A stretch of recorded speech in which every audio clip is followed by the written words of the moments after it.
Love Indore और आज ये खास पेशकश आपके लिए इंदौर से। हम मध्य प्रदेश में हैं, यहाँ इलेक्शन का क्या माहौल है यही कवर करने के लिए आए हुए हैं, लेकिन अभी जो 1 घंटे में फोकस रहेगा वो छत्तीसगढ़ पे होगा, क्योंकि छत्तीसगढ़ में कल 20 विधानसभा सीटों पर चुनाव होने जाने वाला है। 223 प्रत्याशी हैं, जिसमें 198 पुरुष हैं और 25 महिला प्रत्याशी हैं।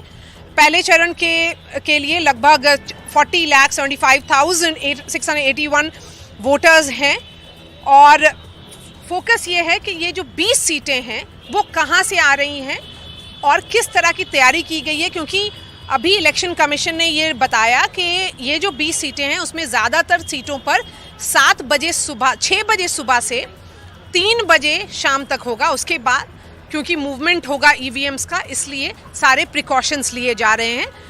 हमारे साथ हमारे संवाददाता जुड़ रहे हैं। अनुराग द्वारी हैं बस्तर से, अमृतांशी भी है भोपाल से, नीलेश त्रिपाठी हैं कवर्धा से, अनुराग जैसा मैंने बताया बस्तर से हैं और जुल्फ़िकार हैं नारायणपुर से। तो सबसे पहले मैं जाऊंगी आपके पास अनुराग, ये जानने के लिए कि किस तरह की तैयारी की गई है बस्तर में। सबसे पहले तो मैं आपसे पूछना चाहूँगा मारिया कि आप छप्पन दुकान या सराफा गई कि नहीं उसके बाद मैं आपके दूसरे सवाल का जवाब देता हूँ। तो बिल्कुल बस्तर में तैयारियाँ बहुत ही पुख्ता तौर पर हैं। जगह जगह आप जाएंगी तो जो रोड ओपनिंग पार्टीज़ होती हैं केंद्रीय सुरक्षा बलों की हैं और अलग अलग राज्यों की जो पुलिस आई है, आर्म्ड पुलिस आई है, लगभग 60,000 से ज़्यादा सुरक्षा बल के जवान यहाँ पर तैनात हैं, 40,000 से ज़्यादा सीएपीएफ के जवान हैं।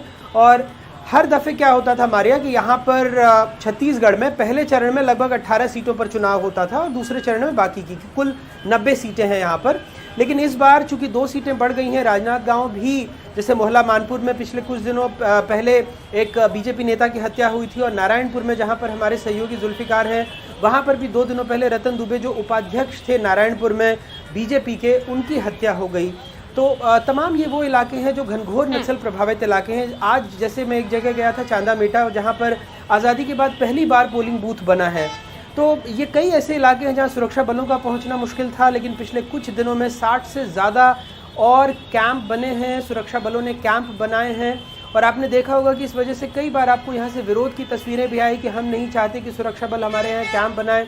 तो दरअसल सरकार और सुरक्षा बलों का कहना था कि ये आदिवासियों को जबरन धमका करके नक्सली ये बात कहलवा रहे हैं, क्योंकि एक बार सुरक्षा बल के कैंप बन जाते हैं और यही वजह है कि पिछली बार की तुलना में सीएपीएफ की कुछ कंपनियां कम तैनात हुई हैं, क्योंकि वहां पर सुरक्षा बलों के कैंप बन गए हैं। कई सारी बातें हैं मारिया। आज जैसे हम झीरम घाटी गए थे, वो इलाका है जहां आपको याद होगा 2013 में शायद भारतीय राजनीति के इतिहास का सबसे रक्त रंजित ये अध्याय है और सबसे बड़ा हमला था, जिसमें 29 लोगों को नक्सलियों ने मार डाला था। लगभग पूरी की पूरी जो आला नेतृत्व था छत्तीसगढ़ में कांग्रेस का, जिसमें पूर्व केंद्रीय मंत्री विद्याचरण शुक्ल से लेकर जिनको बस्तर टाइगर कहा जाता था, सलवा जुडुम मुहिम के अगुआ महेंद्र कर्मा, उनको तो 50 से ज़्यादा गोलियां मारी गई थी और कुल्हाड़ी से फिर उनको काट दिया गया था। उसके अलावा 2-3 मौजूदा विधायक थे, सुरक्षा कर्मचारी थे, सुरक्षा कर्मी थे, इन सबों की बड़ी बेरहमी से हत्या कर दी गई थी। उस इलाके में आज भी उसके अवशेष मौजूद हैं और लोगों का कहना है कि उन्हें न्याय नहीं मिला है। तो कई सारी बातें हैं बस्तर में, चूँकि कई दफ़े हम चुनाव कवर कर चुके हैं और हर बार कुछ ना कुछ नई बात सामने आती है। लेकिन अब गनीमत यह है कि बहुत हद तक नक्सलियों को पीछे धकेल दिया गया है। फिर भी देखिए क्या होता है कि 100 बार में से हर बार आपको 100 बार बचना होता है। एक दफ़े भी नक्सली हमला कर दें तो उसको बड़ी वारदात माना जाता है और कई बार वो ऐसा करने में कामयाब भी हो जाते हैं। तो तू डाल मैं पात की तर्ज पर आगे बढ़ रहा है। सबसे बड़ी चिंता यही रहती है कि किसी तरह से शांतिपूर्ण तरीके से मतदान संपन्न हो जाए। मारिया जी, और अनुराग आपने आईजी बस्तर से बातचीत की है और आईजी साहब ने क्या बोला है अनुराग को, किस तरह की तैयारी की गई है कि कल का जो मतदान है वो पीसफुली गुजर जाए, ये सुनिए अनुराग की बातचीत आईजी के साथ। छत्तीसगढ़ में पहले चरण में 40 लाख से ज़्यादा मतदाता 233 उम्मीदवारों की किस्मत का फैसला करेंगे, जिसमें बस्तर का संवेदनशील इलाका भी शामिल है। हमारे साथ इस वक्त बस्तर आईजी पी सुंदरराज और हमारे सहयोगी विकास भी हैं। सबसे पहले आइए सर, आपका बहुत बहुत स्वागत है। कितने सुरक्षा बलों को यहाँ पर तैनात किया गया है, जिससे उम्मीद कर सकते हैं कि शांतिपूर्ण तरीके से चुनाव संपन्न हो जाएगा? जैसा हम सबको विदित है, आगामी 7 नवंबर को छत्तीसगढ़ विधानसभा चुनाव के लिए बस्तर संभाग के 12 विधानसभा क्षेत्र में चुनाव प्रक्रिया संपन्न होगा। ये चुनाव संबंधित सभी कार्रवाई को सुरक्षित एवं व्यवस्थित तरीके से एग्जीक्यूट करने के लिए हमारे पास पहले से स्पेशल फोर्सेज जैसा DRG है, STF है, BS कोबरा है, बस्तर फाइटर्स है, उसके अतिरिक्त सेंट्रल आर्म्ड पैरामिलिट्री फोर्सेस का भी डिप्लॉयमेंट है। इसके अलावा इलेक्शन कमीशन ने भी हमको अतिरिक्त बल आवंटन किया गया। सुरक्षात्मक कारण से हम एग्जैक्ट संख्या नहीं बता पाते, लेकिन हमारे पास पर्याप्त बल संख्या है, जिसको लेकर हम सभी चुनाव संबंधित कार्रवाई को काफ़ी अच्छे तरीके से संबोधित करने के लिए हमारे पास पूरा कार्य योजना है। फिर भी कितनी कंपनीज होंगी, एक मोटा मोटी आंकड़ा, और कितना बल होगा? एक अनुमानित आंकड़ा, मैं एग्जैक्ट नहीं पूछ रहा, बस एक अनुमानित। अगर जैसा हम ये बता सकते हैं, चुनाव संबंधित प्रक्रिया में मतलब डायरेक्टली मतदान केंद्र के लिए मतलब 60,000 प्लस हमारा फोर्स है। उसके अलावा जो आसपास इलाका को भी कवर करने के लिए हमारे पास और भी 30-40 हज़ार से अधिक जो फोर्स है, जो साथ साथ हमारा जो बॉर्डरिंग स्टेट्स होते हैं, महाराष्ट्र, आंध्र प्रदेश, तेलंगाना, उड़ीसा, इनकी जो स्पेशल फोर्सेस भी चुनाव के दौरान आसपास सीमावर्ती इलाका में उनका भी ऑपरेशन जारी रहेगा। इसलिए फोर्सेस का भी हमारे पास जितना आवश्यकता उतना संख्या में है। उसी को लेकर हम लोग एक डिटेल सिक्योरिटी डिप्लॉयमेंट प्लान भी तैयार करके उसको एग्जीक्यूट कर रहे हैं। लेकिन सर, अभी जैसे हाल में देखा, नारायणपुर में बीजेपी नेता की हत्या हो गई, कई जगह नक्सलियों ने पर्चे फेंके हैं। कितने संवेदनशील बूथ हैं, और इन लोगों को समझाने के लिए कि कोई डर नहीं है क्योंकि उनके नेता की हत्या हो जाती है, तो फिर पुलिस क्या उस दिशा में काम कर रही है? प्रतिबंधित एवं गैर कानूनी CPM संगठन का एक सिद्धांत है और उनका एक पुराना मोडस ऑपरेंडी भी है। जितना भी चुनाव संबंधित जो प्रक्रिया उसका काफ़ी डिस्टर्ब करने के लिए उनका साजिश रहता है। इसके पूर्व में भी जितना विधानसभा चुनाव 2003, 8, 13, 18 में हुआ, इस दौरान भी बड़ी बड़ी घटनाएं का अंजाम देने को उनका एक पुराना रिकॉर्ड रहा। उसके अलावा जो जितना भी जो चुनाव के दौरान उनका टारगेट बेस बढ़ जाता है, जो पोलिंग पार्टी से लेकर जो पॉलिटिकल फंक्शनरीज है, सिक्योरिटी पार्टीज भी बाहर से भी काफ़ी बड़ी संख्या में आते हैं, और क्षेत्र में जो आम नागरिक हैं उनको भी पुलिस मुखबिर कार्यों पर उनका प्रताड़ित करना CPM संगठन के पुराना एक तौर तरीका है। इसी तहत हाल फिलहाल में अनफॉर्चुनेटली 2 ऐसा इंसिडेंट्स हो गए हैं, लेकिन उसके बावजूद क्षेत्र में जनता में काफ़ी लोकतांत्रिक व्यवस्था के प्रति एक विश्वास और उसका एक उत्साह देखने के लिए मिल रहा है। और उसके लिए हम सुरक्षित वातावरण निर्मित करने के लिए लगातार अंदरूनी एवं सीमावर्ती इलाके में ऑपरेशंस के अलावा जो चेक पोस्ट में संदिग्ध व्यक्ति, संदिग्ध वाहनों को भी जांच पड़ताल की जा रही है। और जितना भी हमारे कैंडिडेट्स उसके लिए सुरक्षा के लिए भी डेडिकेटेड टीम्स भी तैनात करके रखा है, और मतदान केंद्र में भी उनकी संवेदनशीलता के वर्गीकरण के आधार पर पर्याप्त संख्या में हमारा सिक्योरिटी फोर्सेस डिप्लॉयड रहेगा। इस सभी व्यवस्था को लेकर हमको काफ़ी उम्मीद है जो आने वाला जो 7 तारीख के चुनाव संबंधित सभी कार्रवाई काफ़ी अच्छे तरीके से कंक्लूड होगा। सर, हमारे साथी विकास यहीं रहते हैं, आप जानते भी हैं, और बहुत दिनों से बस्तर को कवर कर रहे हैं। आपके कुछ सवाल होंगे विकास? आप सर मेरा एक सवाल था कि बहुत सारे ऐसे इलाकों पे पोलिंग बूथ के नए जो बूथ लगाए गए हैं जो बहुत संवेदनशील इलाकों में हैं, जहाँ चुनाव करवाना सबसे बड़ी जिम्मेदारी भी फोर्स की ही है। उन इलाकों पे मैंने ग्राउंड रिपोर्ट किया, मैंने देखा गांव वालों से बात करके कि सरकार के प्रति एक नाराजगी भी है, फोर्स के प्रति भी है। जैसे सिलगेर का इलाका हो या एल्मागुंडा का इलाका हो, मिनपा का इलाका हो, उन लोगों को पोलिंग बूथ तक लाने में भी अहम जिम्मेदारी फोर्स की है। तो उनके लिए आप क्या कर रहे हैं, फोर्स क्या कर रही है? इस संदर्भ में मैं सिर्फ इतना बताना चाहूँगा, विगत 5 वर्षों में जैसा 2018 विधानसभा चुनाव और 2023 के विधानसभा चुनाव के बीच की अवधि में लगभग 65 से अधिक जो नवीन सुरक्षा कैंप स्थापित की गई, जो खासतौर पर जो और ये IG बस्तर थे जिन्होंने पूरी हमें इस बात की जानकारी दी कि किस तरह की तैयारी हुई है। कल 20 सीटों पर चुनाव है। छत्तीसगढ़ का जो विधानसभा है उसमें लगभग 90 सीटें हैं कुल मिलाकर के। बाकी की जो 70 सीटें हैं उनका चुनाव 17 तारीख को होगा। हमारे साथ अब जुड़ रहे हैं जुल्फिकार और नीलेश त्रिपाठी, दोनों रायपुर में हैं। जुल्फिकार, मैं सबसे पहले आपसे जानने की कोशिश करूंगी क्योंकि ये पॉलिटिकल बातें हैं। ये जो 20 सीटें हैं अभी इस पर टोटल स्कोर क्या है? क्योंकि बस्तर की जहां तक बात की जाए उसमें से 12 में 12 सीटें अभी कांग्रेस के साथ हैं। अभी बात करें तो टोटल स्कोर की, जैसा कि आपने पूछा, तो बस्तर की 12 सीटें हैं, राजनांदगांव की 6 सीटें हैं और पंडरिया और कवर्धा मिला के 20 विधानसभा सीटों में प्रथम चरण में मतदान कल होना है। सुबह 7 बजे से 10 विधानसभा सीटों में होगा और 10 विधानसभा सीटें जो कुछ राजनांदगांव की, वो पंडरिया और कवर्धा मिला के वहाँ पर 8 बजे से 5 बजे। यहाँ स्कोर की बात करें तो कांग्रेस पार्टी का अभी स्कोर 19 कांग्रेस के विधायक हों और 1 भारतीय जनता पार्टी हो। भारतीय जनता पार्टी की तरफ से पूर्व मुख्यमंत्री डॉक्टर रमन सिंह राजनांदगांव से जीते थे, और हालांकि एक और सीट भारतीय जनता पार्टी ने जीती थी, लेकिन जब बीच में उपचुनाव हुआ तो उसमें कांग्रेस ने उसमें जीत दर्ज की। तो अभी वर्तमान में 19 सीटें जो हैं कांग्रेस के पास हैं। तो इस लिहाज से अगर देखें तो कांग्रेस 2018 में मजबूत स्थिति में थी, और अब जो है चुनाव हो रहे हैं, कल पहले चरण के मतदान होने हैं। भारतीय जनता पार्टी ने अपनी पूरी ताकत लगाई हुई है और कांग्रेस भी अपनी पूरी ताकत लगा रही, क्योंकि एक ये बात कही जाती रही, हालांकि बीच में ट्रेंड भी टूटा कि बस्तर जो क्षेत्र है वो बहुत ज़्यादा फोकस रहता है। उसकी वजह ये है कि ये पहले कहा जाता था, जब छत्तीसगढ़ बना 2003 में, जब पहली बार चुनाव हुए, 2008 में हुए, फिर 13 में हुए, 18 में, कि बस्तर में को जिसने जीत लिया उसको छत्तीसगढ़ की जो सरकार है वो पार्टी बनाती है। तो बस्तर में पिछले चुनाव में अगर देखें तो कांग्रेस की जीत थी, और इस बार भी कांग्रेस चाह रही है कि ज़्यादा से ज़्यादा सीटें यहाँ से जीती जाएं। वहीं भारतीय जनता पार्टी ने भी अपनी पूरी ताकत लगाई। इसको इस बात से देखा जा सकता है कि दंतेवाड़ा से केंद्रीय गृह मंत्री अमित शाह ने भारतीय जनता पार्टी की परिवर्तन यात्रा की शुरुआत करनी थी।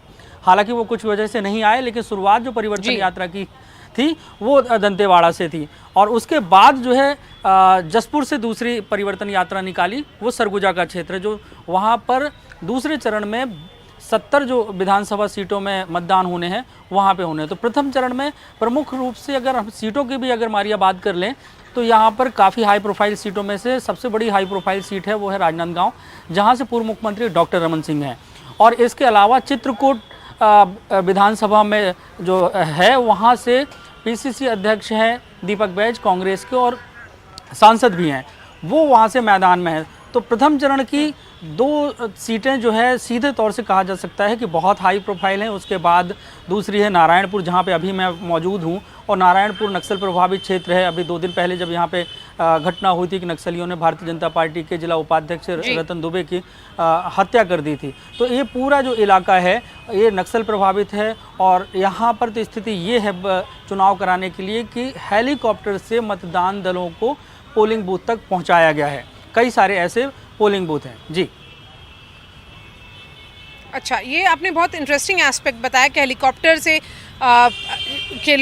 से लोग जा रहे हैं अपनी मतदान देने के लिए कल। नीलेश, ये जो चुनाव है छत्तीसगढ़ का वो भाजपा के लिए भी बहुत अहम है, लेकिन ज़्यादातर पोलस्टर ये ज़रूर बोल रहे हैं कि भाजपा शायद रेस में भी ना हो। लेकिन रमन सिंह की बात की जाए, खुद वो पूर्व मुख्यमंत्री रहे हैं, लेकिन इस बार उनका चेहरा कहीं पे दिख नहीं रहा। ये भाजपा ने एक सस्पेंस बना करके रखा है मध्य प्रदेश में भी और छत्तीसगढ़ में भी कि कौन बनेगा मुख्यमंत्री, वो बता नहीं रहे कि अगर उनकी सत्ता बनती है तो।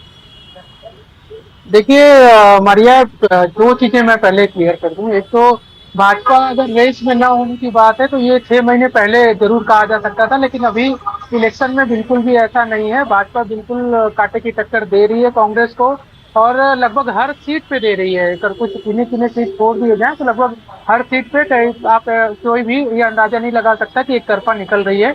मैं जहाँ पर हूँ, ये मंत्री कवर्धा मंत्री है मोहम्मद अकबर, उनकी सीट है, वहाँ पर भी स्थिति बहुत अच्छी नहीं है। दूसरी बात, अगर मैं बात करूं कि रमन सिंह के चेहरे की, बीजेपी की एक स्ट्रेटजी रहती है, यहाँ पे भी वो विपक्ष में रहती है। कभी भी ज्यादातर समय हम देखे हैं कि वो किसी मुख्यमंत्री के चेहरे का ऐलान करके चुनाव में नहीं लड़ती जब वो विपक्ष में रहती है। सत्ता में रहने के बाद भले उस चेहरे को लेकर आगे बढ़ जाती है जिससे जहाँ पर मुख्यमंत्री हो। तो यही स्थिति यहाँ पर भी है, चूंकि अभी विपक्ष में है। पहली बार छत्तीसगढ़ इलेक्शन में जब 2003 के बाद की बात करूं तो पहली बार ऐसा हो रहा है कि विपक्ष के नाते बीजेपी चुनाव मैदान में है। तो इसलिए भी रमन सिंह के चेहरे की अगर बात करें तो रमन सिंह को मुख्यमंत्री के तौर पर भले ही घोषित अभी तक नहीं किया गया हो कि उनका चेहरा हो, लेकिन टिकट बंटवारे की बात हो या फिर जो भी निर्णय पार्टी स्तर पर लिए जा रहे हैं, चाहे घोषणा पत्र में किन मुद्दों को शामिल करना है, किन नेताओं की कहाँ ड्यूटी लगानी है, किसको क्या जिम्मेदारी देनी है। घोषणा पत्र मनीष जी, घोषणा पत्र की बात की जाए तो घोषणा पत्र रिलीज करने के लिए अमित शाह खुद पहुंचे थे, तो मैसेजिंग तो उन लोगों ने सही की है। और ये तो भाजपा की स्ट्रैटेजी हमेशा रही है कि हर चुनाव को ऐसे लड़ो कि वो सबसे अहम चुनाव है। वो लोकल बॉडी इलेक्शंस और बाईपोल्स भी वैसे ही लड़ते हैं। तो छत्तीसगढ़ की जहां तक बात की जाए, वहां पर भाजपा की अभी स्थिति क्या है? क्या माना जाए 24 घंटा 12 घंटे में ही मतदान शुरू होने वाला है? देखिए, छत्तीसगढ़ में भारतीय जनता पार्टी की स्थिति तो पिछले 5 वर्षों में लगातार कमजोर रही है और ये पहला अवसर है कि छत्तीसगढ़ राज्य बनने के बाद भारतीय जनता पार्टी की स्ट्रेटेजी जो पिछले 3-4 चुनाव में रही है उससे ठीक इतर रही है। एक्चुअल इसमें मुझे ऐसा लगता है कि मैंने जो अभी नजदीक से जो भारतीय जनता पार्टी की रणनीति और छत्तीसगढ़ के चुनाव को बहुत नजदीक से देखा है, मुझे लगता है ये पहला ऐसा अवसर है जिसमें भारतीय जनता पार्टी की स्ट्रेटेजी जो है वो कहीं ना कहीं कंफ्यूजिंग ज्यादा है। आमतौर पर देखिए 6 महीने पहले जब भारतीय जनता पार्टी ने यहाँ पर चुनाव की कवायद शुरू की थी, संगठन मंत्रियों को बदला था, स्टेट बॉडी को बदला, तब भारतीय जनता पार्टी ने एक निर्णय लिया था कि जिन लोगों को चुनाव लड़ना है वो उन लोगों को हम अपना पार्टी के पदाधिकारी नहीं बनाएंगे। लेकिन अगर इस चुनाव में आप देखेंगे तो प्रदेश अध्यक्ष और तीनों महामंत्री जो है चुनाव में सीधे उतर गए हैं। स्टेट बॉडी का कोई भी बंदा, कोई भी जिम्मेदार पदाधिकारी इन सीटों पर कहीं ना कहीं जो चुनाव के कारण टिकट वितरण में जो असंतोष रहा है वो उसको जो है वो मैनेज करने की कोशिश नहीं कर रहा है और कहीं ना कहीं सेंट्रल लीडरशिप ने सीधे सीधे इस पूरे इलेक्शन को हाईजैक कर लिया है।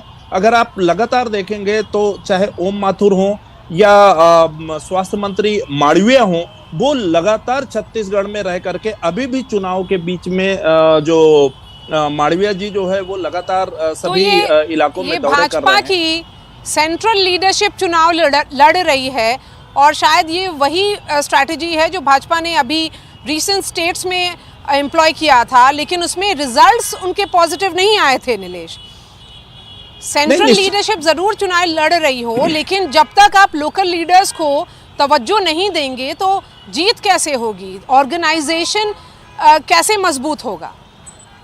नहीं, देखिए ये बहुत स्पष्ट रूप से जो है कंफ्यूजिंग इनका लग रहा है। पहले इन्होंने जब पुरंदेश्वरी थी यहाँ प्रभारी, उन्होंने कहा कि हम रमन सिंह हमारा चेहरा नहीं होंगे और जो टिकट वितरण की जो बात आई तो भारतीय जनता पार्टी ने बैकडोर से जो है वो संगठन मंत्री पवन साय और रमन सिंह के माध्यम से जो है ना यहाँ पर टिकट वितरण किया है।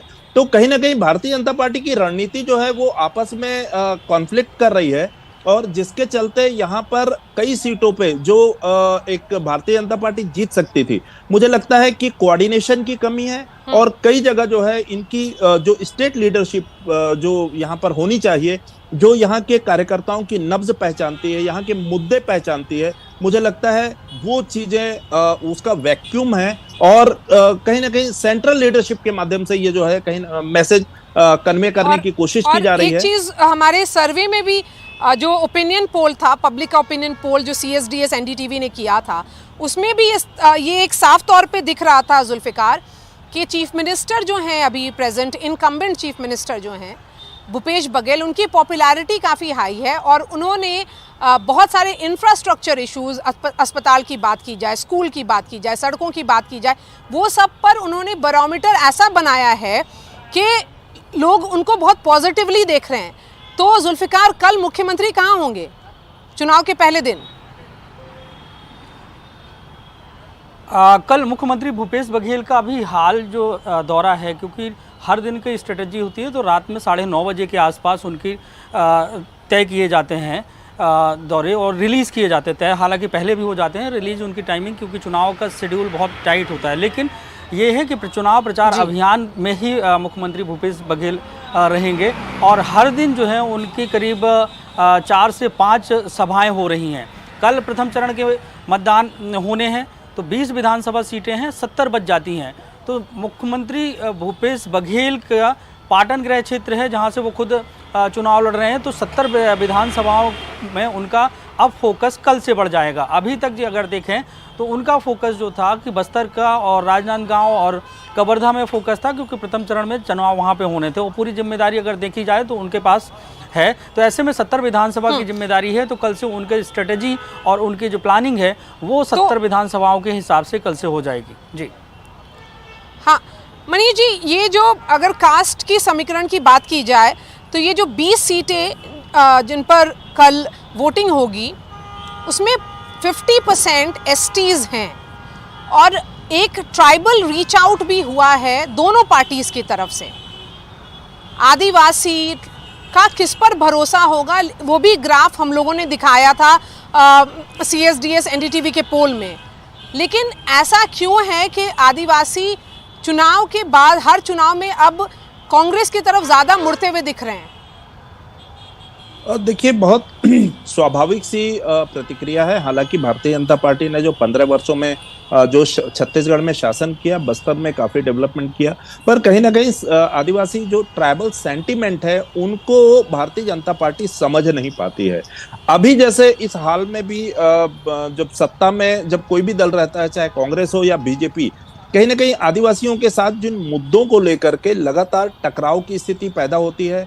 पहले जब 2018 में कांग्रेस ने जब यहाँ पर चुनाव लड़ा था और उस समय उन्होंने ट्राइबल्स के इश्यूज को जो है ना काफी हद तक टैकल किया, जैसे पेसा एक्ट है, 5th शेड्यूल के कुछ नए प्रावधान हैं, या जो मतलब जो आदिवासी जो नक्सल मामलों में जेल में बंद है उनको रिलीज करने की बात हुई थी।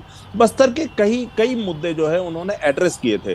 पर इस बार जो है लगातार जो धर्मांतरण का एक मुद्दा आया और पेशा कानून, ये दोनों मुद्दे जो जिस प्रकार से आए वो कहीं ना कहीं ये मतलब उनको लेकर के कांग्रेस और आदिवासी वर्ग के बीच में, आदिवासी समाज के बीच में एक गैप आया। और यही कारण है कि ये चुनाव जो है, खासकर बस्तर की जो 11 सीटें हैं, 12 सीटें हैं, 12 में 11 ट्राइबल हैं, ये सीटें कांग्रेस के लिए भी बड़ी चुनौतीपूर्ण है। और यहाँ पर आदिवासी सेंटिमेंट का मामला है। यही कारण है कि पहली बार सर्व आदिवासी समाज जो है वो एक हमर दल बना करके चुनाव मैदान में कूदा है और कहीं ना कहीं आदिवासियों के जो मुद्दे हैं उनको एड्रेस करने के का दावा कर रहा है। अब ये कितना सफल होगा ये देखने वाली बात होगी। पर बस्तर में बहुत सारे यही सवाल होगा मेरा अनुराग से। अनुराग, ये जो नया दल बन करके उभरा है इस चुनाव में, उसका क्या इम्पैक्ट आप समझते होगा जमीन पर? मैं आपको एक पुराना किस्सा बताता हूँ मारिया। जब 1952 के वक्त में ये पूरा मध्य प्रदेश, छत्तीसगढ़ सब मध्य प्रांत का हिस्सा थे, तो 5 ऐसी सीटें थी जहाँ पर उम्मीदवार ढूंढने में राजनीतिक दलों को पसीने छूट गए और इन 5 सीटों पर उम्मीदवार निर्विरोध चुने गए। आज की तारीख में ये 5 बस्तर का हिस्सा है, लेकिन अब बहुत कुछ बदल चुका है। अब न सिर्फ कैबिनेट मंत्री यहाँ से विधायक हैं, बड़े बड़े नेता हैं बस्तर से। इसी बस्तर में जो सर्व आदिवासी समाज है, इसके पिछले दिनों काफ़ी ये सुर्खियों में था, काफ़ी चर्चा हुई। और अब जो हमर राज पार्टी है सर्व आदिवासी समाज की तरफ से, उसने उम्मीदवार उतारे हैं। अब देखना ये दिलचस्प होगा कि क्या इसके उम्मीदवार जीत की दहलीज पर पहुंचकर विधानसभा पहुंचते हैं, या फिर ये सिर्फ 10-15 हज़ार या 5,000 वोट करके किसी एक पार्टी को के मांद में सेंध लगाते हैं और उसकी जीत नहीं बल्कि हार को सुनिश्चित कर देते हैं। ये बड़ा दिलचस्प होगा ये देखना, क्योंकि 32% आबादी है छत्तीसगढ़ में आदिवासियों की, और कई दफ़े ये मांग उठती रहती है कि आप आदिवासी मुख्यमंत्री दें छत्तीसगढ़ को। अभी तक मिला नहीं है। बहुत पहले जब अविभाजित मध्य प्रदेश था तो 13 दिन के लिए एक आदिवासी मुख्यमंत्री बने थे, लेकिन ये इतिहास की बात है। आज की तारीख में कई कोनों से मांग उठ रही है कि छत्तीसगढ़ में एक आदिवासी नेतृत्व दें।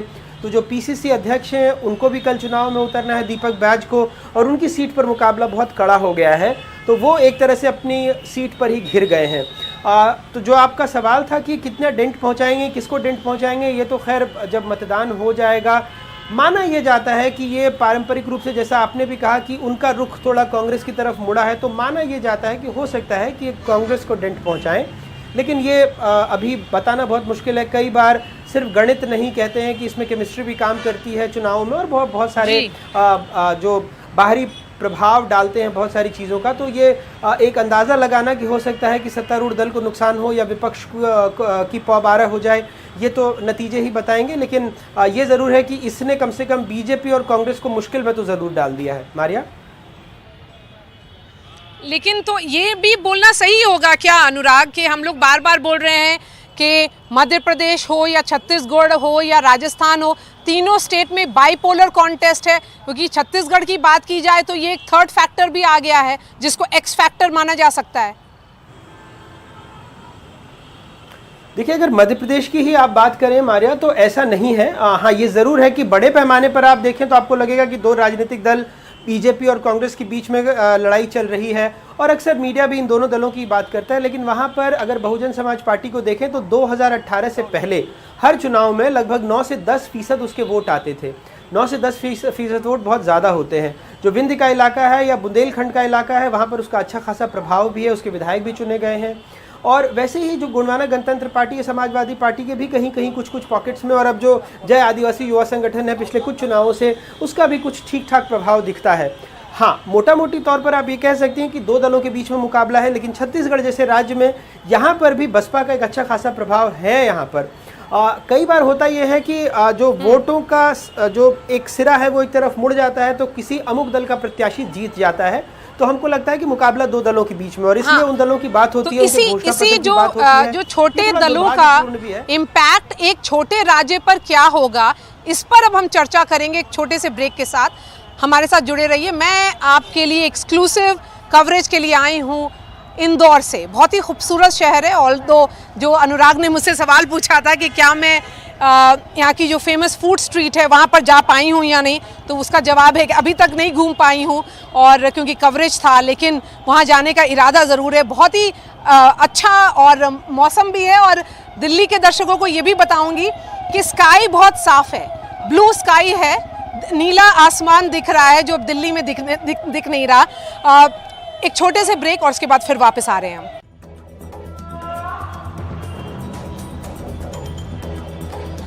हम अभी लाइव हैं इंदौर से, और आई लव इंदौर ये एक सेल्फी पॉइंट बन चुका है, लेकिन ये कहा जाता है कि इस शहर में बहुत सारे इस तरह के सेल्फी पॉइंट्स अब कुछ सालों में दिखे जा रहे हैं। लेकिन आज चर्चा हो रही है छत्तीसगढ़ की, क्योंकि छत्तीसगढ़ में 20 सीटों पर चुनाव है। वो वोटिंग जो होगी वो कल सुबह होगी, और नेक्स्ट फेज जो होगा, जो करीब 70 सीट का होगा, वो 17 तारीख को उसका वोटिंग है। और अब मैं जाऊंगी जुल्फिकार के पास एक और सवाल के साथ। जुल्फिकार, ये जो अन्य दल की बात की जाती है, बसपा की खास करके बात की जाती है, वो कितना डेंट करते आए हैं अगर आप पूरा 2013-2018 के चुनाव की बात करें तो? बसपा की बात करें तो छत्तीसगढ़ में बसपा का अपना एक जनाधार है। इसके पीछे एक बहुत सारे लोगों को पता नहीं होगा कि छत्तीसगढ़ का जो जांजगीर लोकसभा सीट है, यहाँ से काशीराम ने अपने कैरियर का पहला चुनाव लड़ा था। हालांकि उस समय पे वो हार गए और फिर इधर के बाद वो उत्तर प्रदेश की राजनीति में सक्रिय हो गए और बसपा का फॉर्मेशन हुआ।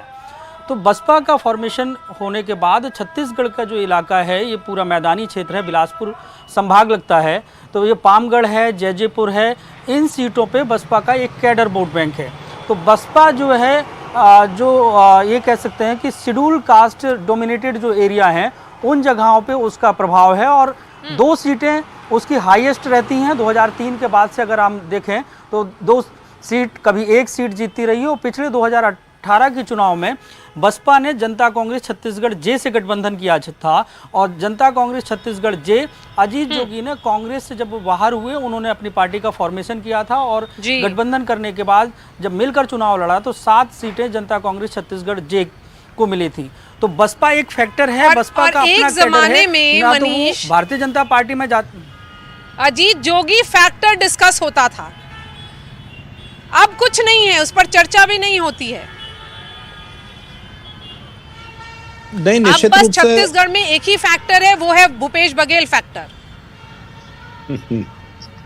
नहीं, फैक्टर तो बहुत सारे हैं। देखिए, चुनाव में पर यह है कि जो स्थानीय मुद्दे जो है वो हमेशा गौड़ रहते हैं, और खासकर अभी जो ये 20 सीटों का जो चुनाव होने वाला है, इन चुनाव में स्थानीय मुद्दे जो है वो एकदम से ही गौड़ है। कहीं ना कहीं पूरा फोकस जो राष्ट्रीय और राज्य स्तरीय मुद्दों पर होकर रह गया है, जिसकी वजह से लोगों की महत्वाकांक्षाएं जो है प्रभावित होती हैं, और यही कहीं ना कहीं एक असंतोष का कारण बनता है। और जिस प्रकार से असंतोष होता है, उससे नए दलों का या निर्दलियों का जो है वो पदार्पण शुरू होता है।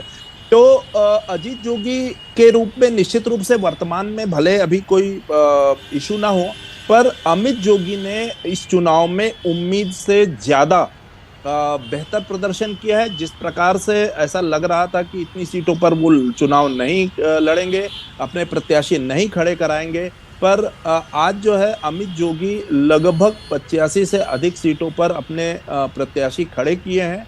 ये अपने आप में बड़ी बात है और कहीं ना कहीं खासकर कुछ हॉट सीटें ऐसी हैं जहां पर इनके प्रत्याशी काफी पॉपुलर भी हैं और वो रीजनल इश्यूज को लेकर के जनता के बीच में गए हैं। जैसे मैं एक एग्जांपल आपको दूंगा, जगदलपुर विधानसभा सीट में उनका जो छत्तीसगढ़ जनता कांग्रेस का जो प्रत्याशी है वो काफी मेहनत कर रहा है 4 वर्षों से, पर और बस्तर के इशू को रेस किया है उसने, कहीं ना कहीं राज्य और राष्ट्रीय स्तर पर उठाने की कोशिश किया है। पर अब उसको वोट में कितना कन्वर्ट होता है ये देखने वाली बात होगी। पर इशू तो है, हार जीत का फैसला जो है, हार जीत का अंतर या हार जीत का फैसला कहीं ना कई सीटों पर छत्तीसगढ़ जनता कांग्रेस निर्धारित करेगा। जी अनुराग, अगर डेटा देखते हैं हम तो उसमें साफ तौर पर ये दिखता है कि बहुत सारी सीटों पर मार्जिन बहुत कम है। विक्टर और जो लूज किए हैं उन लोगों के बीच में, जो जीते हैं और जो हारे हैं, 200-300 की बस मार्जिन रहती है। और क्योंकि विधानसभा छोटा है, 90 असेंबली सीट्स हैं बस, तो ये 200-300 वाले जो सीट्स हैं, जिसमें अगर भूपेश बघेल की पार्टी कांग्रेस 200 वोट से जीती है, तो उन सीटों पर खास करके कितना मेहनत किया गया है। और देखिए, भूपेश बघेल के बारे में एक बात कही जाती है कि बहुत मेहनती नेता हैं और बहुत मेहनत करते हैं। यही बात मध्य प्रदेश में आप दिग्विजय सिंह या शिवराज सिंह चौहान जो मुख्यमंत्री उनके संदर्भ में कह सकती हैं। तो लगभग सारी सीटों पर वो जाते हैं, सबसे संपर्क में रहते हैं और यही उनकी खासियत भी है। तो इन तमाम सीटों पर उन लोगों ने काम करने की कोशिश की है। लेकिन कम से कम इन दोनों प्रदेशों में ये एक बात है कि मध्य प्रदेश में एक लंबे वक्त तक बीजेपी शासन कर रही है। बीच में कांग्रेस को जनादेश मिला था, पूरी तरह से नहीं मिला था, एक सीट कम रह गई थी और 15 महीने बाद उनकी सरकार गिर गई। लेकिन छत्तीसगढ़ में एक कहते हैं जिसे अंग्रेजी में थंपिंग मेजॉरिटी के साथ, यानी बहुत बड़ा जनादेश, बहुत बड़े बहुमत के साथ भूपेश बघेल को कमान संभालने का मौका मिला है। 5 साल हो गए हैं और बहुत ही एक तरह से कहें तो एक सशक्त तरीके से अपनी पार्टी में और प्रदेश को उन्होंने चलाने का दावा भी किया। लेकिन अंत तक आते आते आप देखिए कि बहुत सारी ऐसी बातें आ रही है, महादेव बेटिंग ऐप से लेकर के ईडी के छापे, और कई सारे अधिकारी IAS अफसर तक जेल में हैं, कई पार्टी के पदाधिकारी, और जनता के बीच में वो इशू है अनुराग। अब महादेव बेटिंग ऐप वही मैं की चर्चा तो जरूर प्रेस कॉन्फ्रेंसेस में हो रही है, लेकिन क्या जनता के बीच में ये मुद्दा है? मैं वही बताने की कोशिश कर रहा था कि जो छत्तीसगढ़ का भौगोलिक इलाका है, जैसे बस्तर में हम जहाँ पर खड़े हैं, लगभग वो केरल के बराबर है। तो आप समझ सकते हैं कि भौगोलिक इलाका है जो है, ज्योग्राफी जो है बहुत बड़ी है। और जिस इलाके में हम खड़े हैं वहाँ पर अगर आप जाएं तो यहाँ पर शायद नक्सलियों से लड़ने की बातें, बेरोजगारी की बातें, ये जो यहाँ पर लघु वनोपज होते हैं, माइनर फॉरेस्ट प्रोड्यूस, उसकी कीमतों को लेने की बातें, या जो अभी कुछ दिनों पहले आदिवासी समाज में संघर्ष हुआ था, जो ईसाई बन गए या फिर जो आदिवासियों में रह गए, उनके बीच में जो सर्व आदिवासी समाज और तमाम ऐसे जो बातें हुई थी, वो ज़्यादा प्रमुखता से होता है। और जो बाकी की चीज़ें, सड़कों की हालत बहुत ख़राब हो गई है, ये चीज़ें तो रहती ही हैं, स्वास्थ्य का मुद्दा है, शिक्षा का मुद्दा है, ये सब बातें हैं। लेकिन महादेव बेटिंग ऐप की यहाँ पर कोई बहुत ज़्यादा चर्चा नहीं है। लेकिन ये बात राजधानी रायपुर, दुर्ग, बिलासपुर, इन संभागों के लिए सही नहीं है, वहाँ पर इन बातों की चर्चा है। ये मतदान पर कितना असर डालेंगे ये हम अभी नहीं बता सकते, लेकिन चर्चा ज़रूर है। अगर मैं ये कहूँ कि बस्तर इससे पूरी तरह अनभिज्ञ है तो भी ये सही नहीं होगा। लेकिन हाँ, यहाँ पर उसका मतदान के दिन बहुत ज़्यादा प्रभाव पड़ेगा, ये कम से कम हो सकता है कि हमारी सीमितता रही हो, क्योंकि बहुत बड़ा इलाका है जैसा मैंने कहा, तो हर इलाके में पहुँचना संभव नहीं है। लेकिन चाहे कि नुक्कड़ पर या फिर आप किसी आदिवासी इलाके में जाकर किसी किसान से बात करें या वहाँ के आम लोगों से बात करें, तो ऐसा समझ में आया कि ये बहुत बड़ा मुद्दा कम से कम बस्तर के लिए तो फिलहाल नहीं बन पाया है। नहीं है तो जुल्फिकार, आप बताइए, नारायणपुर के लिए क्या ये मुद्दा है? भ्रष्टाचार क्या ये मुद्दा है? और कि ईडी ने जो स्टेटमेंट रिलीज किया है, नारायणपुर क्या पूरे, अगर मान लीजिए प्रथम चरण में जहाँ पे भी मतदान होने हैं, उन जगहों के लिए ये बहुत बड़ा मुद्दा नहीं है। सबसे बड़ा मुद्दा नारायणपुर की अगर बात की जाए तो यहाँ आदिवासियों को शांति चाहिए, पीस चाहिए, और जो अंदर रूनी इलाकों में रह रहे हैं तो उनके लिए माइनर प्रोड्यूस का सबसे बड़ा मुद्दा है। को तेंदुपत्ता का उनका सबसे बड़ा मुद्दा है। अब जैसे नारायणपुर में मैं मौजूद हूँ, तो यहाँ के जो आसपास की जो सड़कें हैं, एक गांव से दूसरे गांव में जोड़ने वाली सड़कें हैं, वो यहाँ के लिए मुद्दा है। और सबसे बड़ी बात यह है कि नारायणपुर है, नक्सल प्रभावित क्षेत्र है, तो यहाँ के लोगों में जिस बात की दहशत है वो एक ना तो वो खुलकर सामने आ सकते हैं, एक तरफ सुरक्षा बल हैं, दूसरी तरफ नक्सली हैं, तो वो अपनी बात कह भी नहीं पाते कि कहना क्या है। तो जो इनके जनप्रतिनिधि हैं और वो ऐसा जनप्रतिनिधि चाहते हैं कि यहाँ पर शांति हो और उनके इलाके में कुछ ऐसे विकास हो, स्कूल बेहतर तरीके से खुले। हालांकि कांग्रेस की सरकार रही, भारतीय जनता पार्टी की सरकार रही, इन तमाम लोगों ने दावे किए कि आदिवासी, यही तो हमारा कहना है जुल्फिकार, चुनाव जो मुद्दे हैं वो बहुत ही बेसिक इंटरेस्ट के हो जाते हैं, बिजली, सड़क, पानी, अस्पताल, स्कूल, इन मुद्दों पर लोग अपना वोट डालने लगे हैं। इंक्रीजिंगली वो दिखा जा रहा है। अमृतांशी बहुत ही पेशेंटली हमारे साथ जुड़ी हुई हैं भोपाल से। अमृतांशी, हम चर्चा ज़रूर छत्तीसगढ़ की कर रहे हैं, लेकिन हम मध्य प्रदेश को नहीं भूले हैं और इसीलिए हम मध्य प्रदेश में खुद यहाँ मौजूद हैं इंदौर में। कैंपेन का अब ये लास्ट लेग चल रहा है। हम देख रहे हैं कि भाजपा के भी जो चीफ मिनिस्टर्स हैं बहुत दूसरे स्टेट्स के, हिमंता बिस्वा शर्मा यहाँ पर कैंपेन कर रहे थे इंदौर में। उसके अलावा बहुत सारे नेता यहाँ पर प्रेस कॉन्फ्रेंसेस कर रहे हैं। फाइनेंस मिनिस्टर आने वाली हैं 2-3 दिन में भोपाल में और इंदौर में प्रेस कॉन्फ्रेंस करने के लिए। तो ये कारपेट बॉम्बिंग का जो स्ट्रैटेजी है भाजपा की, वो फिर से दिखेगी क्या? कितने और दौरे करने वाले हैं प्रधानमंत्री नरेंद्र मोदी? बिल्कुल, सबसे पहले मारिया, प्रदेश की राजधानी भोपाल से आपका आर्थिक राजधानी इंदौर में स्वागत है। और मध्य प्रदेश की देखिए राजनीति लगातार दिलचस्प मोड़ लेती जा रही है, क्योंकि जिस तरीके से पूरा सेंट्रल मिनिस्ट्री और पूरा सेंट्रल जो ऑर्गेनाइजेशन है बीजेपी का, वो मध्य प्रदेश में अब जो है उतर चुका है। प्रधानमंत्री नरेंद्र मोदी के ताबड़तोड़ दौरे हैं, प्रधानमंत्री दोबारा से कल आ रहे हैं। और इसके अलावा अगर हम बात करें 7 तारीख से लेकर 15 तारीख तक लगातार प्रधानमंत्री नरेंद्र मोदी मध्य प्रदेश आएंगे, अलग अलग जगहों पर आएंगे।